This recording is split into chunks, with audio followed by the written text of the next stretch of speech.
नमस्कार दोस्तों, मैं हूं डॉक्टर भारत नागरिया। पिछली वीडियो में हमने देखा था प्रोटीन की, हमने बात की थी। जो लोग आज पहली बार देख रहे हैं मैं उनको बता दूं कि हम जनरल साइंस पढ़ रहे हैं और हमने बायोलॉजी से शुरुआत की थी, जीव विज्ञान से, और हम न्यूट्रिएंट्स यानी कि पोषक पदार्थों के बारे में अध्ययन कर रहे हैं दोस्तों। तो हमने उसमें सबसे पहले हम प्रोटीन को पढ़ चुके थे। अब जैसे कि मैंने पिछली वीडियो में कहा था कि अगले बार जो हम बनाएंगे वो होगी कार्बोहाइड्रेट से संबंधित। तो दोस्तों हम शुरुआत करते हैं हमारी इस वीडियो की कार्बोहाइड्रेट से। अब बात आती है, हमने सबसे पहले बात की थी कि अगर कोई भी नया शब्द आता है तो हमको उसका मतलब देखना है कि उसका अर्थ क्या होता है। कार्बोहाइड्रेट का मतलब हम समझते हैं दोस्तों। आप इसको देखिए, कार्ब शब्द बताता है दोस्तों कार्बन को। किसको बताता है? कार्बन को। और जो हाइड्रेट शब्द है ये हमारा बताता दोस्तों H2O को। तो जब हम बात करते हैं कार्बोहाइड्रेट की, तो कार्बोहाइड्रेट का एक जो सामान्य सूत्र निकल के आता है हमारे सामने वो है ये C.H2O और पूरे का होल N यहाँ पे बताता है नंबर यानी कि संख्या को। इसी सूत्र से जो हमारा एक क्वेश्चन बनता है, जो कि कई एग्जाम्स में पूछा गया है, कि कोई भी जो कार्बोहाइड्रेट होती है उसमें हाइड्रोजन और ऑक्सीजन का अनुपात कितना होता है। तो हम देख सकते हैं दोस्तों, यहाँ कितना है, हाइड्रोजन और ऑक्सीजन का अनुपात है 2:1। तो इस चीज को हमें ध्यान रखना है। तो इसी हिसाब से हम ये भी कह सकते हैं कि कार्बोहाइड्रेट क्या होते हैं, ये कार्बन के हाइड्रेट होते हैं, उनको कार्बोहाइड्रेट कहा जाता है। अब दोस्तों हम यहाँ पे बात करें, इनको पता लग रहा है कि कार्बोहाइड्रेट मेनली कार्बन, हाइड्रोजन और ऑक्सीजन से मिलकर बने होते हैं। यहाँ देखिए, ये जो होते हैं ये 3 तरह के होते हैं। कौन कौन से दोस्तों? एक होते हैं मोनोसैकेराइड,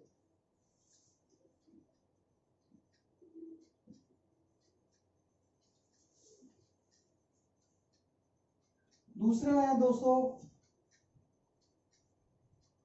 ओलिगोसैकेराइड,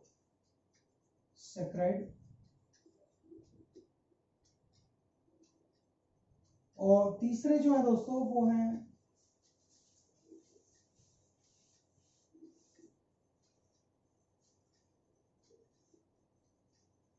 पॉलीसैकेराइड।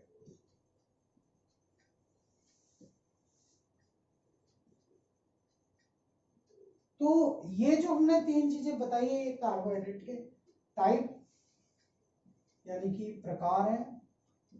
तो हम कह सकते हैं कार्बोहाइड्रेट 3 तरह की होती है, मोनोसैकेराइड, ओलिगोसैकेराइड एंड पॉलीसैकेराइड। यहाँ पे जो मोनो शब्द होता है दोस्तों, मोनो का मतलब होता है एक। तो ये कार्बोहाइड्रेट एक अणु होता है और एक अणु के अंदर जो कार्बन की संख्या होती है वो होती है दोस्तों 3 से लेकर 8। कितनी? 3 से लेकर 8।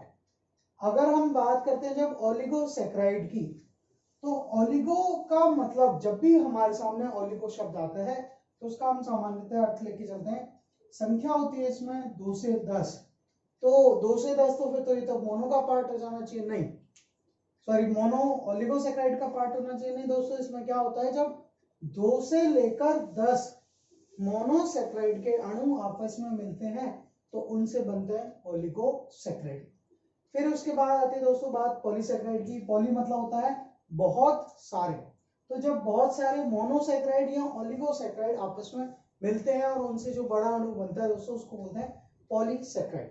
ठीक है, फिर आगे हम चलते हैं, हम बात समझते हैं इनके बारे में और क्या विशेषता होती है। दोस्तों हमको ध्यान रखना है कि कार्बोहाइड्रेट को हमने 3 भागों में बांट दिया, मोनोसैकेराइड, ओलिगोसैकेराइड और पॉलीसैकेराइड। अब हम देख रहे हैं कि जितने भी पॉलीसैकेराइड हैं उनके अलावा, तो पॉलीसैकेराइड के अलावा दोस्तों हमारे पास कौन से बचे? एक तो बचे मोनोसैकेराइड और दूसरे बचे हमारे पास ओलिगोसैकेराइड। तो हम ये कहते हैं कि पॉलीसैकेराइड के अलावा यानी जो बचे मोनो और ओलिगोसैकेराइड, ये दोनों स्वाद में मीठे होते हैं। These are sweet in taste. अब चूंकि ये दोनों मीठे हैं तो ये जो पॉलीसैकेराइड है ये कैसे हैं? ये हैं टेस्टलेस, यानी कि स्वाद ही। और दोस्तों जब हम संख्या में देखते हैं तो कार्बोहाइड्रेट में मुख्यतः जो पाई जाती है वो मोनो और ओलिगो ही पाई जाती हैं।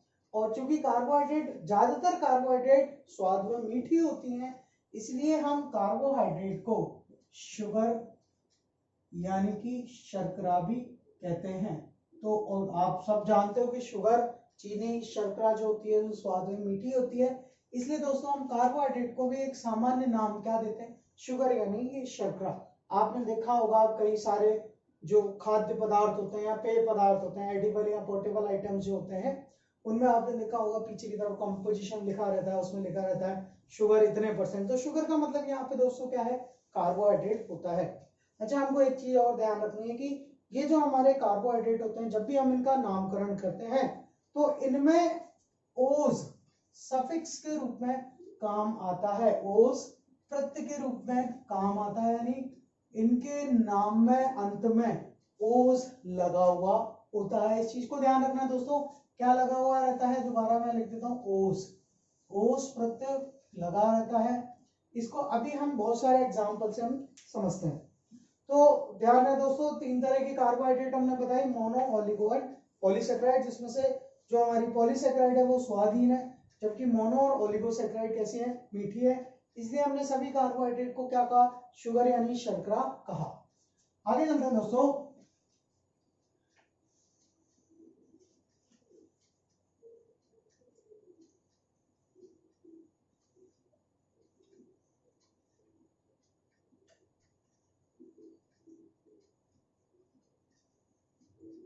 हाँ देखिए, आप कुछ कॉमन कार्बोहाइड्रेट के बारे में हम बात कर रहे हैं। जैसे हम सबसे पहले नंबर पे कहते हैं ग्लूकोज। तो अभी हमने बात की थी कि ओज अगर लग गया प्रत्यय, इसका मतलब क्या है दोस्तों, वो एक कार्बोहाइड्रेट है। तो ग्लूकोज क्या है, अपने आप में कार्बोहाइड्रेट है, और इसका एक जो सामान्य नाम होता है वो होता है ग्रेप शुगर। हिंदी में हम इसको बोलते हैं द्राक्ष शर्करा। अब द्राक्ष क्या है दोस्तों, जैसे हम पता है हमको, ग्रेप मतलब होता है अंगूर, तो द्राक्ष जो है वो अंगूर का दूसरा नाम है। तो हम कहते हैं अंगूर में जो मुख्यतः कार्बोहाइड्रेट पाई जाती है वो है ग्लूकोज। दूसरे नंबर पे आता है दोस्तों फ्रक्टोज। अब हम इसके नाम से हम ये पता लगाने की कोशिश करते हैं कि ये किस में पाई जाती है। तो जब हम देखते हैं ये फ्रू शब्द आ रहा है, इसका मतलब क्या है दोस्तों, ये बिल्कुल सही कहा आपने, फ्रूट्स यानी कि फलों में पाई जाती है। तो इसको हम यहाँ पे लिख देते हैं कि ये क्या है दोस्तों, फ्रूट शुगर यानी कि फल शर्करा। तो जितने भी फल होते हैं उनमें मुख्य रूप से कौन सी कार्बोहाइड्रेट पाई जाती है दोस्तों, फ्रक्टोज। तो अंगूर, अंगूर भी बिल्कुल आपकी बात सही है कि अंगूर भी फल है, लेकिन अंगूर में मुख्यतः कौन सी पाई जाती है, ग्लूकोज पाई जाती है। और ज्यादातर सभी फलों में कौन सी पाई जाती है दोस्तों, फ्रक्टोज पाई जाती है। अच्छा, फ्रक्टोज के बारे में हम कुछ बात कर लेते हैं। यहाँ पे हम ये देखते हैं कि जो हमारा शहद होता है, क्या चीज दोस्तों, हनी या शहद, जो मधुमक्खियों के द्वारा बनाया जाता है, उनके छत्ते से निकाला जाता है।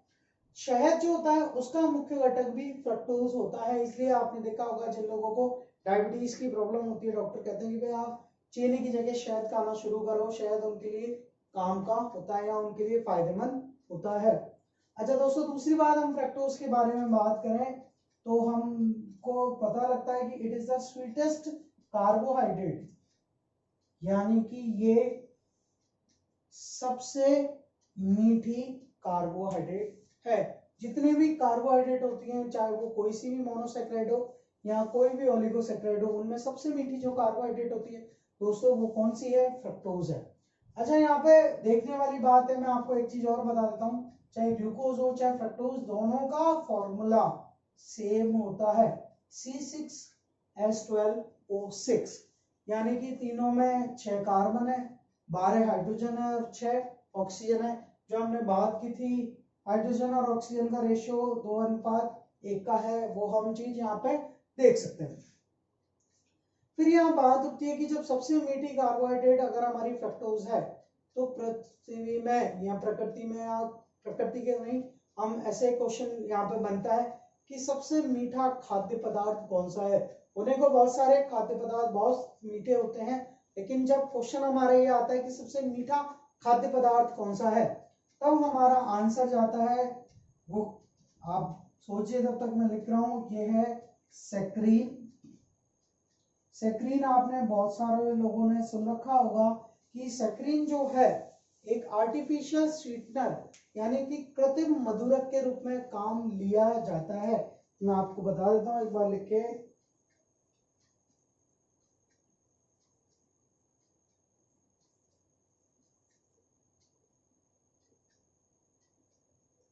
कृत्रिम मधुरक यानी ऐसी कोई वस्तु जो कि प्रकृति में नहीं पाई जाती और मिठास देने के काम में आती है। तो जब हम बात कर रहे हैं सैकरीन किस, फिर हम दिमाग में उठता है कि अगर ये कृत्रिम है तो किस चीज की बनी होती। तो मैं यहाँ पर पहले ही आपको क्लियर कर दूं कि सैकरीन जो होती है उसके अंदर कोई भी कार्बोहाइड्रेट नहीं पाई जाती, इस चीज का विशेष ध्यान रखना है। फिर सैकरीन किसकी बनी होती है दोस्तों, ये बनी होती है टोलुइन की। किसकी बनी है दोस्तों, टोलुइन की बनी होती है। कौन बनी होती है, हमारे सैकरीन टोलुइन की बनी होती है। और ये सबसे मीठा खाद्य पदार्थ है जो कि कृत्रिम मधुरक के रूप में काम आता है। और सबसे मीठी कार्बोहाइड्रेट है दोस्तों फ्रक्टोज। आगे चलते हैं हम। फ्रक्टोज के बाद जो दूसरी अगली शर्करा आती है वो है दोस्तों गैलेक्टोज।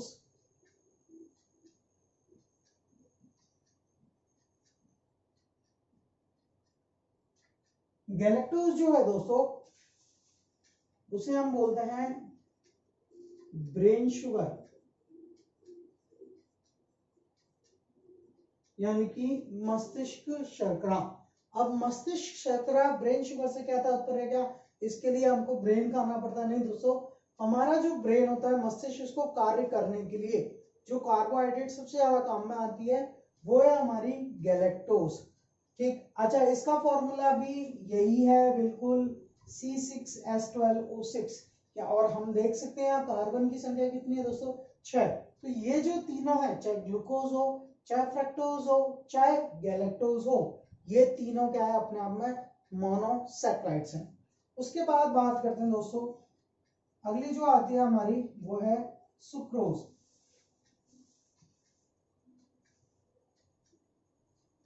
देखिए दोस्तों, ये शुगर केन यानी कि गन्ना, गन्ने के अंदर जो कार्बोहाइड्रेट पाई जाती है वो कहलाती है सुक्रोज।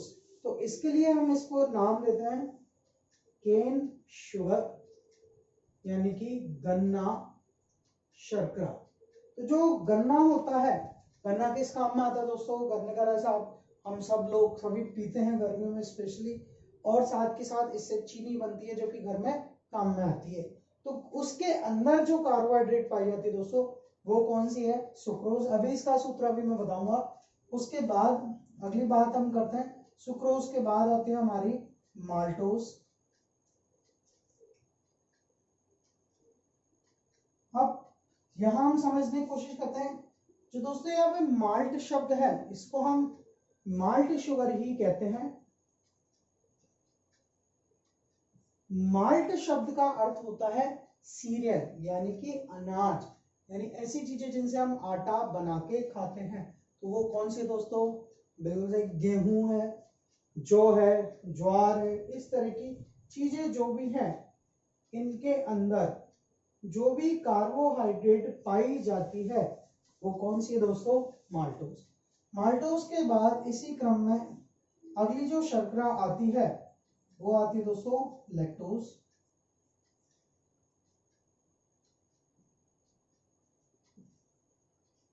यहां पे हम देख सकते हैं लैक्ट, लैक्ट शब्द का अर्थ होता है दोस्तों दूध, होता है दूध। तो दूध के अंदर जो कार्बोहाइड्रेट पाई जाती है वो होती है हमारी लैक्टोज। तो इसको मैं ऐसे लिख सकता हूं क्या,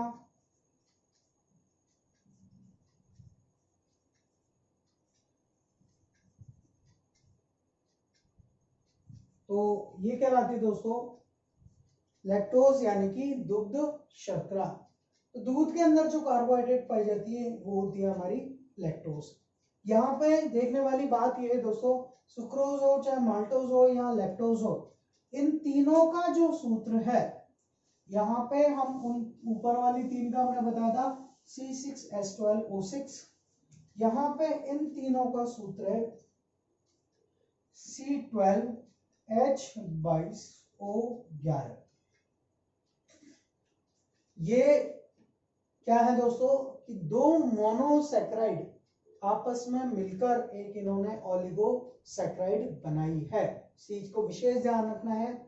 यहीं पे मैं आपको एक चीज क्लियर कर देता हूं कि बहुत से लोग कहते हैं कि सर इसका फॉर्मूला ये होता है, किसका दोस्तों, कार्बोहाइड्रेट का। लेकिन ये बात हम सही से, या फिर यही सॉरी, कार्बोहाइड्रेट का फॉर्मूला यही होता है दोस्तों। और इसके अलावा बहुत से लोग कहते हैं कि इसको जनरल हम फॉर्मूला नहीं मानते, हालांकि हमने बताया, लेकिन हम इसको जनरली फॉर्मूला नहीं मानते। क्यों? क्योंकि आप देख सकते हो यहाँ पर ये बिल्कुल अलग हो गया है। इसलिए हम कभी भी ये भी नहीं कहते कि कार्बन, हाइड्रोजन और ऑक्सीजन में 1:2:1 का रेशियो होता है। ये जो है ये, या ये फॉर्मूला जो हमने बताया, ये सिर्फ और सिर्फ मोनोसैकराइड तक अप्लाई होता है, उसके बाद में ये अप्लाई नहीं होता। इस चीज को आप विशेष ध्यान रखना दोस्तों। और हमने जो एक बात और की थी कि हाइड्रोजन और ऑक्सीजन के बीच में आप यहाँ देख सकते हो रेशियो कितना है, 2:1 है। हम तीनों के बीच में रेशियो 1:2:1 का नहीं बना सकते, वो सिर्फ और सिर्फ मोनोसैकराइड तक अप्लाई होता है। उसके बाद आगे चलते हैं दोस्तों, लैक्टोज के बारे में ही हम बात कर रहे थे। तो लैक्टोज के बारे में मैं आपको बता रहा था, जैसे हमने कहा था कि जो लैक्ट शब्द होता है उसका अर्थ होता है दूध। तो कहीं भी अगर लैक्ट शब्द जुड़ा हुआ है, इसका मतलब क्या हो जाएगा दोस्तों, वो दूध की बात कर रहा है।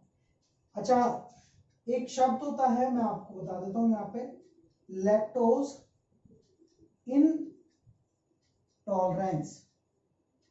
तो लैक्टोज इनटॉलरेंस का मतलब होता है कि किसी चीज को सहन नहीं कर पाना। वैसे तो इसका हिंदी अर्थ जब हम करते हैं तो असहिष्णुता बहुत भारी भरकम शब्द हो जाता है, लेकिन हम इसका सिर्फ अर्थ समझ रहे हैं। इंटॉलरेंस का मतलब होता है सहन नहीं कर पाना। तो किसको सहन नहीं कर पा रहा दोस्तों, लैक्टोज को सहन नहीं कर पा रहा। इसका मतलब कुछ एक ऐसी बीमारी, या हम कह सकते हैं ऐसी कंडीशन होती है जिसके अंदर व्यक्ति जब दूध को नहीं पचा सकता, तो वो स्थिति कहलाती है दोस्तों लैक्टोज इंटॉलरेंस। ठीक है, अब आप सोचो क्या ऐसा भी होता है क्या? बिल्कुल, ऐसा बहुत कम होता है, स्पेशली एशिया में कम होता है। यूरोपीय देशों में ये बीमारी, ये कंडीशन काफी ज्यादा पाई जाती है। आगे चलते हैं दोस्तों, लैक्ट शब्द का हमने मतलब बताया दूध। यहीं पे मैं बात कर लेता हूं लैक्टोमीटर की। तो मैं दोस्तों, साइंस को हम ऐसे नहीं पढ़ सकते कि आप एक सीधी रेखा, आपने एक धागे का टुकड़ा लिया और उसको लगातार खींचते हुए चले जाओ, मतलब टॉपिक टू टॉपिक नहीं पढ़ सकते। कुछ चीजें साथ के साथ कवर होती हुई चली जाए तो वो सबसे अच्छा रहता है। तो उसी को मैं बता रहा हूँ यहाँ पे दोस्तों, कैसे हमको साथ के साथ जो भी चीजें, छोटी छोटी चीजें आएंगी उनको हम साथ के साथ कवर करवाते हुए चलेंगे। जैसे हम लैक्टोमीटर की बात करें दोस्तों, तो आपको ध्यान रखना है कि मीटर जो शब्द होता है, मीटर शब्द अगर किसी भी शब्द के लास्ट में जुड़ जाए, इसका मतलब वो बात कर रहे हैं इंस्ट्रूमेंट यानी कि उपकरण की, जो कि किसी भी चीज को नापने के काम में आता है। जैसे दोस्तों एमीटर होता है, गैल्वेनोमीटर होता है, वोल्ट मीटर होता है, पोटेंशियोमीटर, दुनिया भर के मीटर होते हैं, दुनिया भर के यंत्र होते हैं जो कि अलग अलग चीजों को नापने के काम में आते हैं। तो लैक्टो दूध, तो दूध को नापने के लिए क्या इस तरह से हम कहते हैं लैक्टोमीटर दूध को नापता है? नहीं, ये नापता है दोस्तों दूध की शुद्धता को नापने के काम में आता है। Use to measure purity of milk. अच्छा, दूध में भी शुद्धता किसकी हम कैसे बताते हैं प्योर दूध कौन सा है? जिसमें फैट या वसा की मात्रा जितनी ज्यादा होती है उतना ही दूध अच्छा माना जाता है। तो ये दूध में फैट लेवल या फैट परसेंट बताता है। आगे चलते हैं दोस्तों, ये हमने कुछ बताई कार्बोहाइड्रेट, कॉमन कार्बोहाइड्रेट बताई, जैसे कौन कौन सी। पहले नंबर पे हमने बताई ग्लूकोज, फिर हमने बताई ग्लूकोज हमने कहा ग्रेप शुगर यानी जो अंगूर में पाई जाती है। दूसरे हमने कहा फ्रक्टोज फ्रूट्स में पाई जाती है। तीसरे नंबर पे हमने कहा था दोस्तों गैलेक्टोज यानी ब्रेन मस्तिष्क के लिए जो काम में आती है उसके बारे में बताया।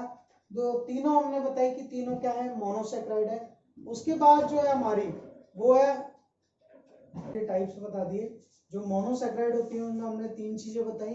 कौन कौन सी दोस्तों? ग्लूकोज, फ्रक्टोज बताई थी एक हमारी, एक तीसरी बताई थी गैलेक्टोज। जो ग्लूकोज है वो जनरली किस में होती है? अंगूर में पाई जाती है। फ्रक्टोज मुख्यतः फलों में, और गैलेक्टोज जो है हमने दोस्तों नाम लिया था ब्रेन शुगर, मस्तिष्क का। उसके बाद हमने कुछ ओलिगोसेक्राइड बताई थी।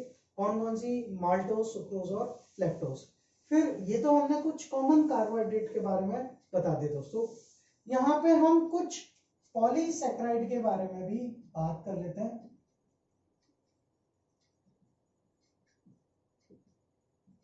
तो जैसे हम देखते हैं दोस्तों, जो पॉलीसेक्राइड होती हैं उनमें पहले नंबर पे हम बताते हैं सेलुलोज।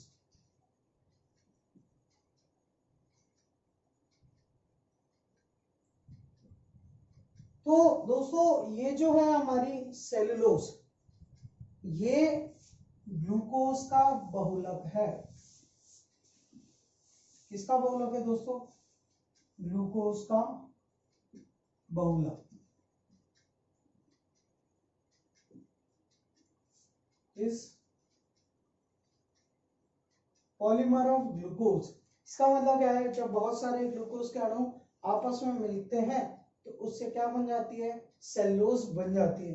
अब कई लोगों को डाउट होता है कि सर ग्लूकोज से जब मीठी होती है तो बहुत सारी मीठी चीजें आपस में मिलती हैं तो उनसे बिल्कुल स्वादी चीज बन जाती है, क्योंकि ऐसा नहीं है कि यहाँ पे भौतिक अभिक्रिया हो रही है दोस्तों। ऐसा बिल्कुल ऐसा नहीं है कि हमने बूंदी के बहुत सारे बूंदी ली बहुत सारी और उनसे मिलकर सर लड्डू बनता है, लड्डू मीठा होना चाहिए, नहीं। यहाँ पे कोई भौतिक अभिक्रिया नहीं हो रही, यहाँ भौतिक परिवर्तन नहीं हो रहा है। यहाँ पे चूंकि रासायनिक परिवर्तन होता है और उसकी वजह से उनकी जो नेचर होती है, प्रकृति होती है, वो भी बदल जाता है। अच्छा दोस्तों, फिर बात आती है कि ये जो सेलुलोज है ये कहाँ पाई जाती है? तो हम देखते हैं कि it is present in plant cell wall. यह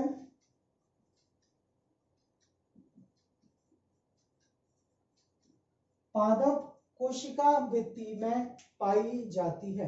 किसमें पाई जाती है दोस्तों? पादप कोशिका भित्ति में पाई जाती है। जब हम कोशिका पढ़ेंगे तब इसके बारे में हमको डिटेल से पता लग जाएगा। अच्छा, ये सेलुलोज जो होती है इसकी खास बात यह है दोस्तों कि हम इंसान सेलुलोज का पाचन नहीं कर सकते। We human beings can not digest cellulose. तो हम लिख देते हैं कि मानव सेलुलोज का पाचन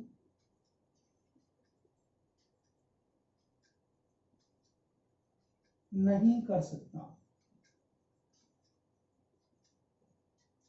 अच्छा दोस्तों, मानव सेलुलोज का पाचन नहीं कर सकता, क्यों नहीं कर सकता? मैं आपको अभी थोड़ा सा बता देता हूँ कि जो हमारा अपेंडिक्स होता है हमारे मानव में, वो एक वेस्टिजियल ऑर्गन होता है, हमारे काम नहीं करता और उसी की वजह से हम इंसान सेलुलोज का पाचन नहीं कर सकते। वो सेलुलोज का पाचन नहीं कर सकते इसलिए हम इंसान घास भी नहीं खाते। ठीक है, फिर बात आती है दोस्तों कि सेलुलोज हमारे किस काम में आता है। तो हम देखते हैं इसके फंक्शन यानी कार्य। तो कार्य में दोस्तों सबसे पहले नंबर पे आता है, नॉर्मली मैं आपको बता देता हूँ कि भाई ये कागज, कपड़ा आदि बनाने के काम में आता है। आपने देखा है बहुत सारी चीजें जो बनती हैं, जैसे कागज बनता है वो पल्प से बनता है, यानी कि जो पेड़ पौधे होते हैं उनसे बनता है। और उसमें मेनली सेलुलोज होते हैं। कपड़ा भी बहुत सारी चीजों में कपड़े जो होते हैं वो सेलुलोज से बने होते हैं। उसके अलावा जो इसका मुख्य कार्य है, ये शटरप्रूफ ग्लास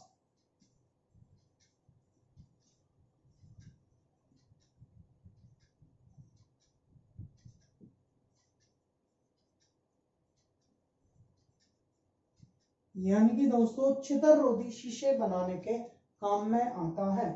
अब बात आती है कि छितर रोधी शीशे हम किसे कहते हैं, तो वो हम देखते हैं कि छितर रोधी शीशे किसे कहते हैं। सबसे पहले हम देखते हैं यहाँ पे कि ये काम कहाँ आते हैं। तो मैं आपको बताऊं काम कहाँ आते हैं।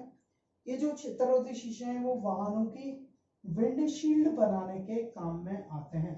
अब बात आती है दोस्तों विंडशील्ड किसे कहते हैं, तो वो हम उसको अपने तरीके से समझते हैं। जो हमने कहा है कि जो हम शब्दों को तोड़ कर समझेंगे। और विंड मतलब होता है दोस्तों हवा, और शील्ड का मतलब होता है ढाल। ढाल किसी भी चीज को रोकने के काम में आती है। इसी तरह से ये हवा को रोकने की, तो हवा को हम कहाँ रोकना चाहते हैं कि जब भी हम टू व्हीलर और फोर व्हीलर में को चलाते हैं तो दोनों में अंतर होता है। बिल्कुल सही, फोर व्हीलर में हमको सामने से हवा नहीं फील होती क्योंकि उसमें आगे शीशा लगा रहता है। वो जो शीशा होता है वो कहलाता है विंडशील्ड। अब ये जो होते हैं दोस्तों विंडशील्ड, पहले इस तरह के होते थे कि इन पे हम कोई भी चीज फेंक के मारे तो वो शीशा टूट जाता था, पूरा की पूरा चटकता था पहले, और फिर पूरा की पूरा ऐसे बिखर जाता था।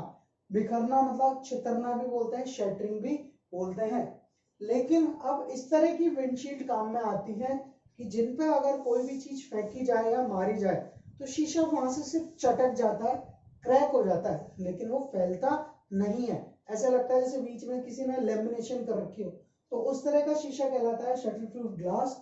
और ये किस काम में आता है दोस्तों, वाहनों की विंडशील्ड बनाने के काम में आते हैं। ठीक है, उसके बाद हम कहते हैं कि सेलुलोज को हम इंसान पचा नहीं सकते, लेकिन ये जो सेलुलोज होता है ये पाचन में सहायक होता है।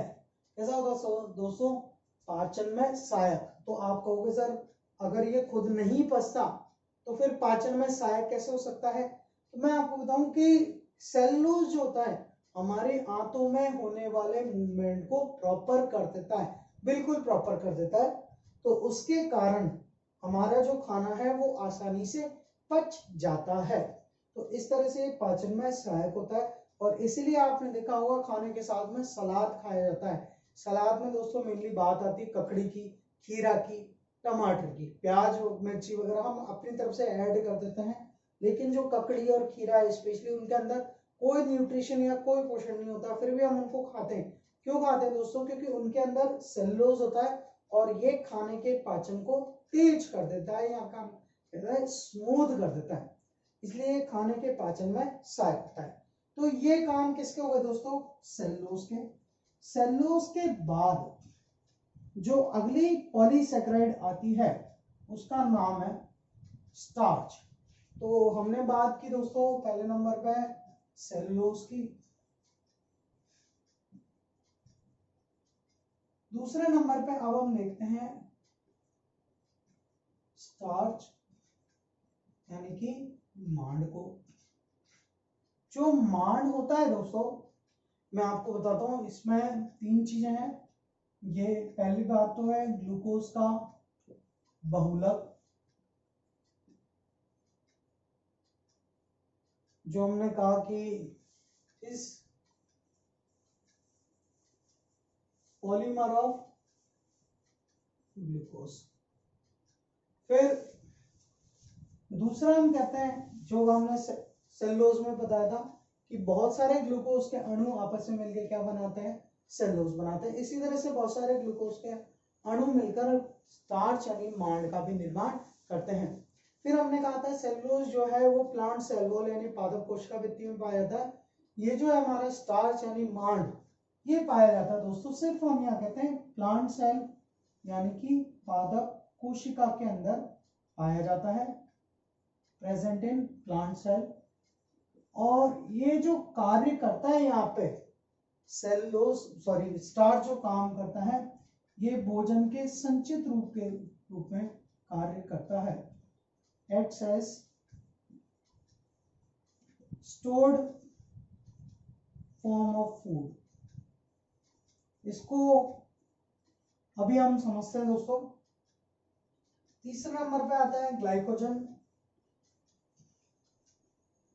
ग्लाइकोजन जो है ये तीसरे नंबर पे आने वाली पॉलीसेकेराइड है। पहले नंबर पे सेलुलोज, दूसरे नंबर पे स्टार्च, तीसरे नंबर पे मांड। ये जो है सॉरी तीसरे नंबर पे ग्लाइकोजन। ग्लाइकोजन भी दोस्तों ग्लूकोज की बहुलक है।